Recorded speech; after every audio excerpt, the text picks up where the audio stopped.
everyone, my name is Laura Landers. I'm an AmeriCorps member with the Arkansas Reads program. The Literacy Council where I volunteer is the Ozark Foothills Literacy Project, OFLP for short.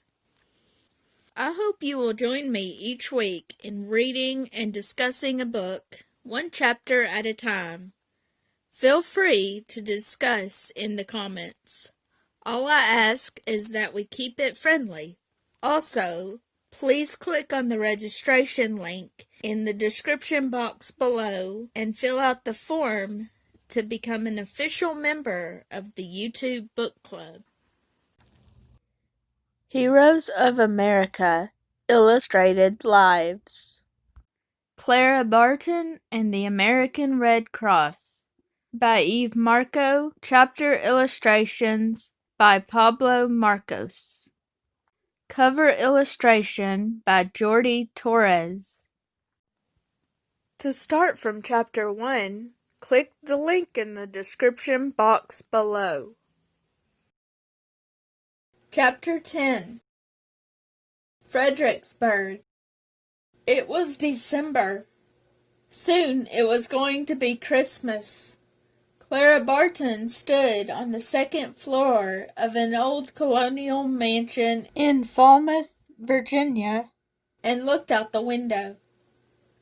"I've never seen so much snow in all my life," George told her. George was Clara's driver and helper. He drove Clara with all the supplies she needed from one battlefield to another. "In Massachusetts, where I come from, we have even much more snow than here," Clara said with a smile. "Decembers are really cold up there." But Decembers in Massachusetts also had Christmas and family and presents, Clara thought, a little sadly. Christmas was also her birthday. She'd hoped to be in Washington for Christmas and her birthday, but now she wasn't sure that would happen. There was going to be a battle here soon, and she would be needed. She looked around her. "Do you think this place is big enough for all the wounded soldiers?" she asked George. "This place? This is a mansion. There are 12 big rooms here, plenty of space." But Clara wasn't sure. She had the feeling that this was going to be a hard battle. That's why she'd brought along 6 army wagons filled with bandages, blankets, and food, not to mention plenty of assistants to help her. She looked around her at the old mansion called the Lacey House. For 2 days she had worked night and day to make a hospital out of it, and now she was ready. She looked out the window at the Rappahannock River, just outside the mansion. "Are you looking at the Confederate soldiers on the other side of the river?" George said to her. "Don't look too closely, or they might shoot." Clara laughed. "They're a little too far away for that," she said. But her eyes grew serious. On the other side of the river was Fredericksburg, where 78,000 Confederate soldiers waited. What were the Union soldiers going to do? And then, as if in answer to her question, she saw a group of Union soldiers running to the river, holding timbers and planks.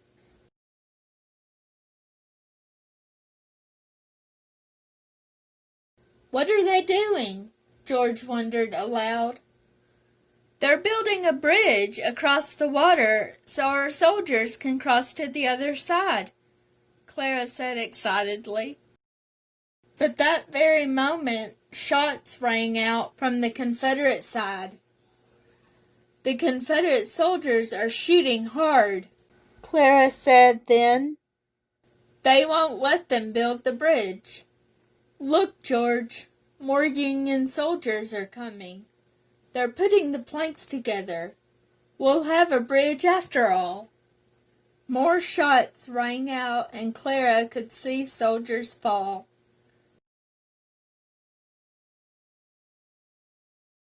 Come, George, she said, turning away from the window. We better start working. I have a feeling we're going to be really busy the next few days. Sure enough, they had hardly gone downstairs when soldiers brought in the first wounded men. Clara sprang into action. She started big fires in the fireplaces to keep the house warm, and heated some water, which she poured into a basin she brought along as she bent over the soldiers, tending to their wounds. But that was just the beginning. Clara's intuition was right. All day the wounded soldiers poured into Lacey House, Clara Barton's battle hospital. Even as she took care of the wounded, Clara could hear the loud cannon fire and the shooting that never stopped. There was hardly time to think. She kept the fires going and made hot soup. She knew that it was very important to keep wounded soldiers warm, and that was no easy matter in the middle of this harsh winter. Her own fingers were red with the cold, but that didn't stop Clara Barton. By the middle of the second day, even George was a little worried. Are we going to have enough room here for all the wounded? He asked Clara as he unrolled bandages. We'll make room, Clara declared.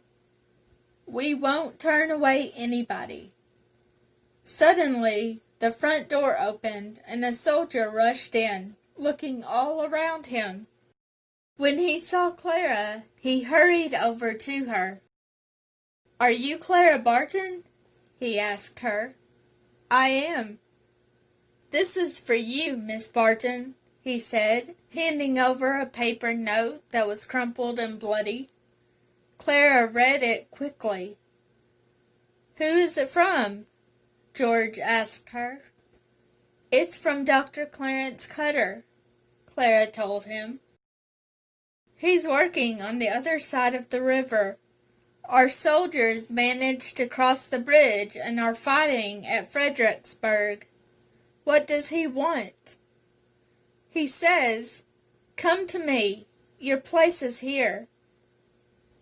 She looked up at George.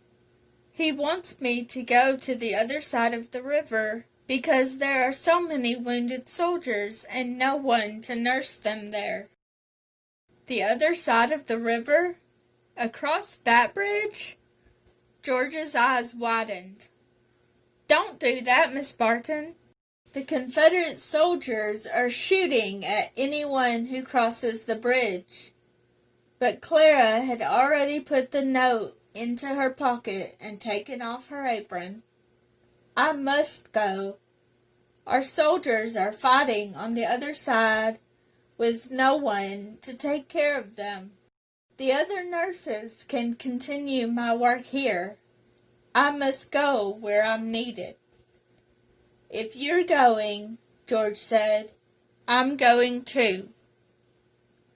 They packed some supplies as quickly as possible and left the Lacey house. At the river, Clara stopped, looking across. The wooden bridge lay right on the water, swaying in the freezing winds. Shots rang out from the other shore and sprayed the water on both sides. Deep inside, Clara knew this was probably the most dangerous thing she'd ever done.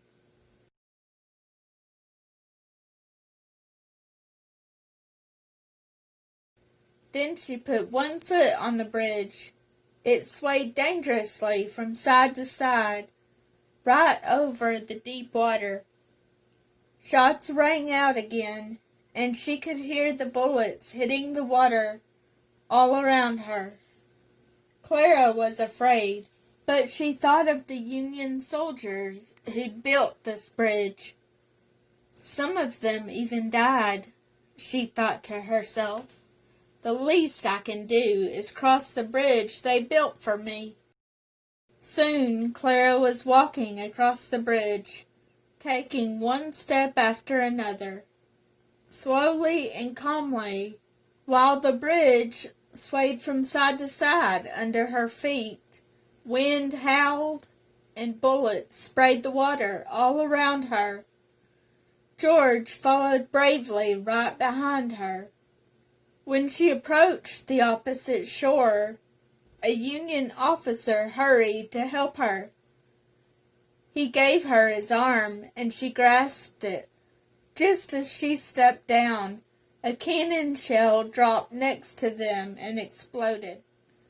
Clara looked down. There was now a big hole in her skirts and in the officer's uniform.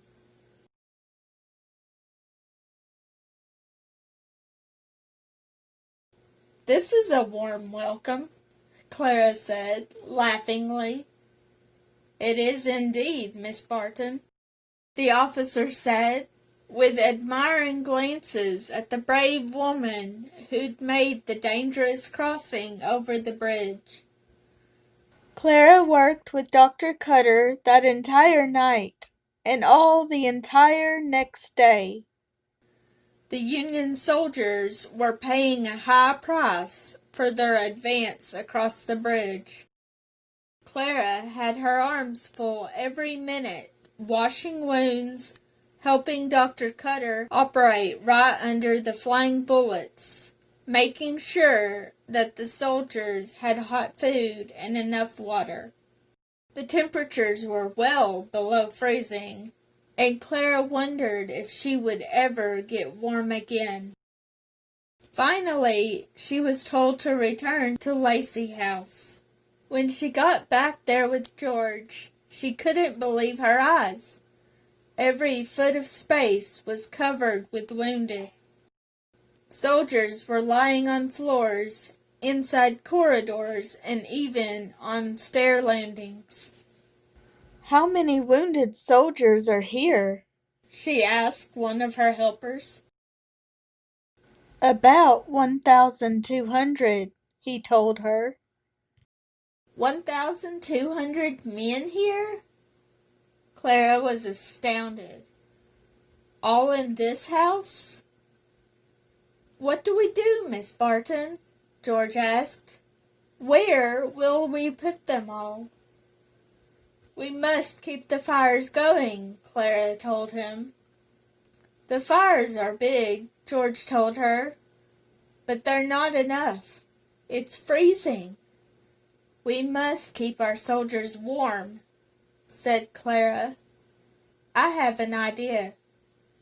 Heat up those bricks and wrap them in the soldiers' uniforms." Just then more soldiers were brought in. "Wait a minute," George said. The soldiers carrying in the wounded stopped in their tracks. "These wounded soldiers are wearing gray uniforms, not blue. They're Confederate soldiers, not Union soldiers. We can't treat them." "Why not?" Clara said. "They're risking their lives and getting hurt too.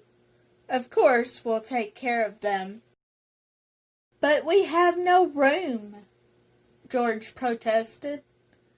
"We're running out of room even for our own soldiers, never mind enemy soldiers. And you're exhausted and cold. You haven't slept a wink in days and haven't eaten either." "They may be enemy soldiers, but they're also wounded men," Clara said. "We have room for all wounded soldiers, no matter what color their uniforms are."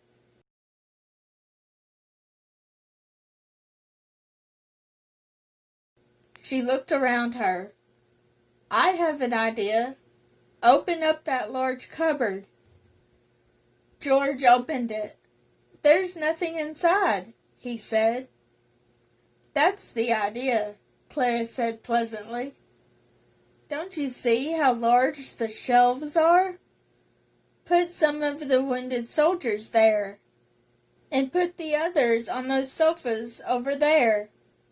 We're going to find room for every single soldier who is hurt, no matter what uniform he wears." For days, Clara worked at the Lacey House in Falmouth, taking care of all soldiers, both Confederate and Union. Her hands were numb with the cold, and still she worked on and on, never stopping. "Have a cup of hot tea," George suggested to her a number of times. But Clara shook her head. "Time is crucial," she explained.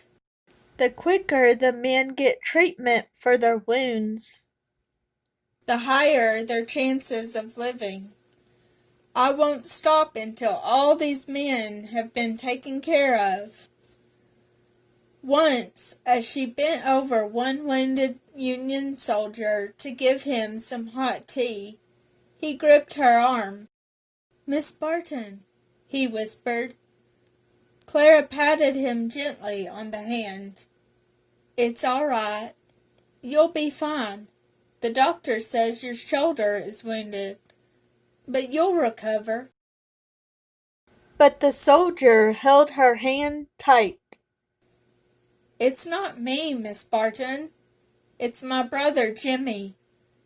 I'm Henry Butler, but it's about my brother Jimmy." "What about your brother?" Clara asked him. "Have you seen him, Miss Barton?" Clara stared hard at the pale, weak face. "Was he wounded?" "I don't know, Miss Barton. He was with the Army of the James that went to fight in Pennsylvania, and he used to write us letters, but we hadn't heard from him for 6 months. Ma is getting older, and she'd like to know what really happened to Jimmy. But we haven't been able to find out anything. I thought maybe you knew, Miss Barton." "It sounds to me like he's missing," Clara said, thinking out loud. This wasn't the first story she'd heard of soldiers who were missing in the war. Nobody knew what had happened to them. She looked at the soldier lying on the floor, his eyes looking straight into hers. "Henry," Clara said, "when this war is over, I will look for your brother Jimmy. I can't promise you that I'll find him, but at least I'll find out what happened to him." Henry Butler smiled and laid back. "That's all I ask, Miss Barton," he said.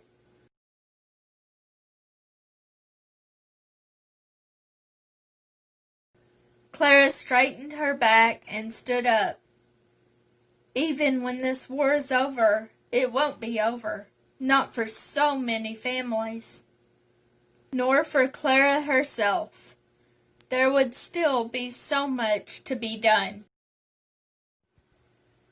Clara Barton, Chapter 10, Discussion Questions. Number 1. What family traditions was Clara sad about missing in the beginning of this chapter? Do you have any traditions that have changed over the years or stopped altogether? How did you feel about that? Number 2. Clara had to work under some stressful conditions. What were they? Have you ever had to work under any stressful conditions? Number 3. This chapter showcases another skill that Clara's brother David taught her. What was it? Do you think it was brave or foolish of Clara to do that in this chapter? Number 4.